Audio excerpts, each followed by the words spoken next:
नमस्कार, मी सोनाली. आज सकाळी आम्ही सर्वजण निघालो होतो आमच्या गावी, कारण बाप्पा येणार होते. हे बघा, एवढं ट्रॅफिक काय बोलायलाच नको.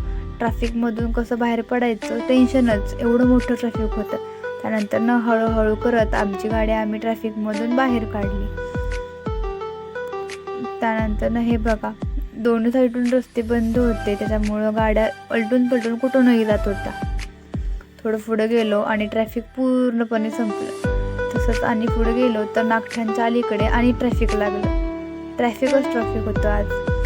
त्यानंतर नागठाणमध्ये गेलो एका गोडाऊनमध्ये. तिथं आम्ही गणपती बाप्पांच्या खूप साऱ्या मूर्त्या पाहिल्या. एवढं सुंदर मूर्त्या होत्या की कोणती घ्यायची आणि कोणती नाही आम्हाला समजतच नव्हतं. कमेंटमध्ये नक्की सांगा कोणती घेऊ. त्यानंतर रुद्रला शेवटी विचारलं कोणती पाहिजे, तर त्यांनी हा बाप्पा आवडला. एवढे सुंदर बाप्पा होते, त्यांना लावलेले हिरे मोती इतके छान. आणि आम्ही फायनली आमचा गणपती बाप्पा घेतला आणि घराकडे निघालो. तर हे बघा, जाता पप्पांना वाटेमध्ये भाडं लागलं होतं बेळगावचं, ते न्यायचं होतं गणपती बाप्पांना. त्यानंतर फायनली आम्ही आमच्या घरी म्हणजेच आमच्या गावी पोचलो. सर्व झाडलोट केली आणि हे बघा डेकोरेशन सुरुवात केली.